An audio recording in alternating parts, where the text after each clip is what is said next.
Hi, this is the second part of our syllabus overview for English 414, fall 2015. And as I'm uploading this content into YouTube and then into Blackboard, I'm realizing the possibility that you might in some way or another have access or have an autofill appear that is for a personal email address for me. Sometimes in our ways that our different accounts link up very seamlessly, those sorts of things can happen. So I just want to ask you, thinking back to that first page of the syllabus, I'll just go back here. Please use this email address for me right here. If you are typing my email address into your email utility, or you can always send an email to me through our Blackboard utility. And actually, I ask you to do that this week as a practice round. And I'm reminding myself right now to let you know that when you do that, you're going to get a copy of the email you sent to me that gets sent to you. It doesn't mean that it didn't go to me. You just get a copy to you. But anyway, if you're just typing in my name into Outlook, or even maybe your own personal email account, whatever that is, you might get a different version of an account for me that's not this one, or there are other Heather Adamses in our UAA system. So please make sure that you're using email through the Blackboard utility, you're posting a question within Blackboard, or if you're typing in my email address, that you're typing in this one. Okay, thanks for helping me out with that. Okay, picking up where we left off, what are the competencies for technology use for the class? I think it should be very doable for everyone. You can read here the basic operations. Shouldn't be anything too surprising. Your email, I asked you just now about using the appropriate email address for me. I will ask you for this course, imagine yourself in our interactions as though you're submitting material not only to me as your professor for the course, but also we're going to do some practice in terms of professional emails potentially to an editor, where you might be contacting that editor about a research publication. So we're going to use professional email etiquette, and I'm going to ask you to do that. So you can read about that here.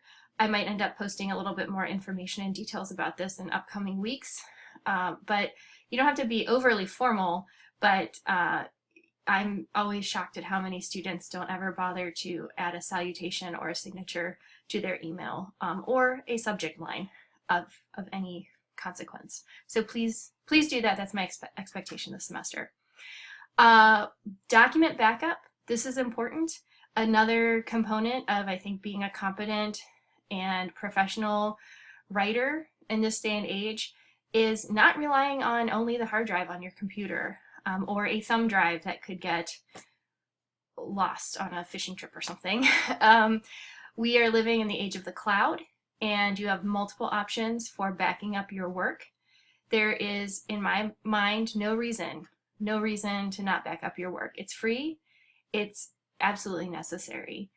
So I'm going to urge you to make sure that you're using some sort of backup plan this semester for your work. I take it so seriously that saying I had a hard drive crash, I lost all my work, is not going to be acceptable for getting an extension on a paper. It's just where we are. Practicing this, feeling comfortable with backing up your work is just a requirement for being a good professional writer in any capacity in this day and age. So if you have questions, please let me know. Hopefully you're familiar with Blackboard. If you have any questions, sometimes we have people who are new to online in this class, and I'm always here to sort of help support you with what I can support you with, and I've tried to direct you to multiple places at the university where you can get additional technical support. Okay, let's move on to course policies. I've covered some of this before, but these are sort of the nuts and bolts of what my expectations are. This is a course that is essentially 18 independent studies that I supervise. It's an incredible amount of work for me, but I love it. I think it's a really fun course. And my course policies are meant for us to all get the best experience out of the course and have the best use of time in our course and our time together.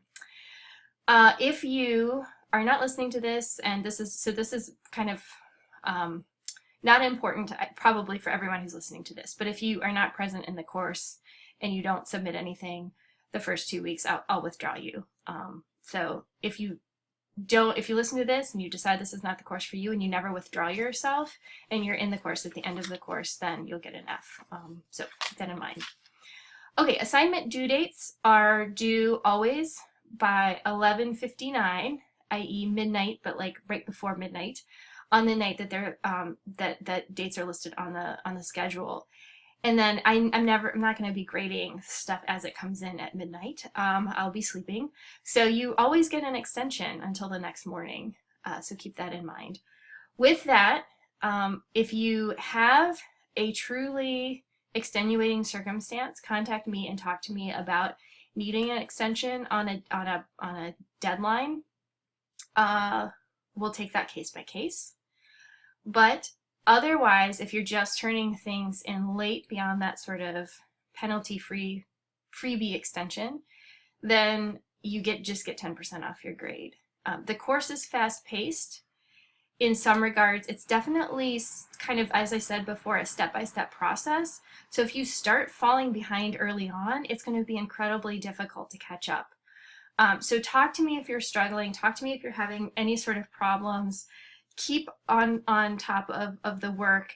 And then if you're really running behind, then get with me and we'll talk about that. But I'm not going to be able to accept a kind of a collection of late assignments all at once, like right before Thanksgiving or something like that. That completely defeats the scaffolding, the design of the course. So keep that in mind.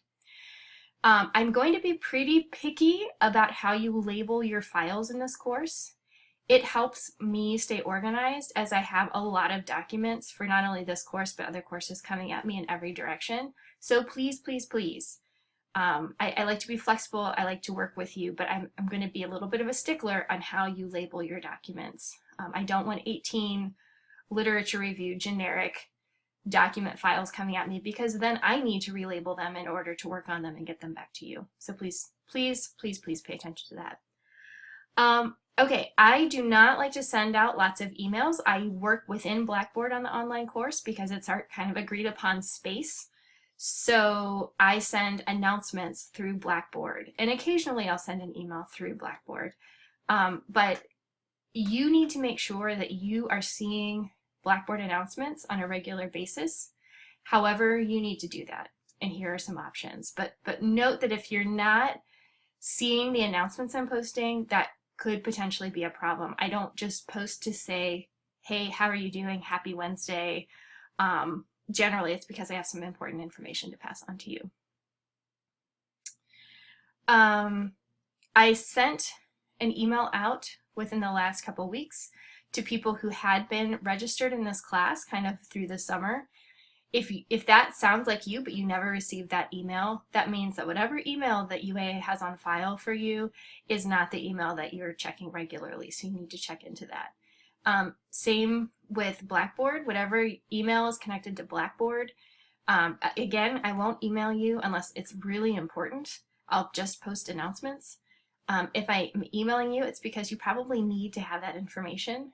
And there are always students where I get a kickback. It's the email is not recognized or the email box is full or something like that. So get yourself organized in that regard so that you get those messages coming to you wherever you need them to come as we start the semester. You need to complete all the major assignments of the course in order to pass the course. You can't kind of say, I'm going to do 80% of the work and then hope for the best and just not do for example, the final project. That would not be acceptable. So make sure that you're doing all of the various parts of the course. And finally, this is probably not as much of a concern in this course because of the nature of the work, but every once in a while I do have students who get very passionate about something they want to talk about, and they write a lot, or they write something that they care a lot about, but it just does not do what I've asked them to do. It doesn't respond to the prompt I've given. And if that happens, unfortunately, I'm just going to have to say that I can't grade the piece and it earns 0 points. So so just do the work that I've asked you to do, and that should be fine. We'll go from there. Okay, and finally, I'd like to let you know that this is a writing course where we'll do a little bit of exchange, not a lot of peer review, but you'll be asked to talk about and maybe share just a little bit of your work at various points. That's an extremely common and valued part of any sort of professional writing, or the practice of writers. So I don't think that should be a problem in this class for you. I'm not asking you to share any personal information, but be aware that I will be asking you to do a little bit of that. Okay, this comment I'd like you to read on your own. It's the expectations for student conduct. We have a departmental English department statement that you see here. We follow the protocols for Title IX. There's a brand new student code of conduct as of just a few weeks ago, so I encourage you to be familiar with that. I want to have a positive learning environment. We have a lot of stuff to do, a lot of stuff to learn this semester. I like to really be supportive of my students, and the absolute mandatory expectation is that you participate in a spirit of goodwill and are positive and not harassing or causing any sort of problems. And I have overwhelming experiences with students who are positive and eager to be in the class, so that shouldn't be a problem. But I do need to point you to this information. Okay, here is a list of some expectations for you, most of which I've kind of built in already in the points I've listed above. I will say that any class should be a stretch experience. This one will ask you to kind of think about things in potentially new ways, and I just hope that you're open to that. That's the point of taking a class and learning something new. Do be sure to contact me if you have questions or concerns. Please don't hesitate. You're trying out a new sort of task, and it is a little bit more independent than maybe some of the work that you've done in other courses. So even though we're in a distance classroom, I'm available to you. I consider myself in a lot of ways your writing coach. So you need to sort of have that idea of our relationship. And then I will try my best to get back to you, respond to your work in a timely fashion. Again, it's a lot of work for me in this class because we have a lot of students and all coming from different areas of the university, and I'm trying to respond in detail to each of you. But I will try, based on this sort of format for responding here, and I will be happy to stay engaged in the course and guide you through step by step all semester. Note about plagiarism. It's obviously not something that we want to see happen. So the whole course is set up so that there should be no way in which you're just kind of copying and pasting whole cloth portions of text. And for those of you in the course, and I would imagine that that's not anything that you're interested in doing at this point in your career anyway, but needless to say, don't do that.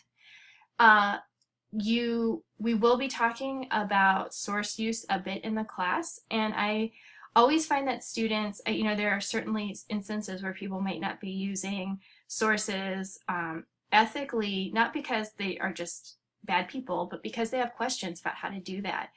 And there's a perception that we learned that somewhere along the way, and at some point we should just know all the rules and feel comfortable with them.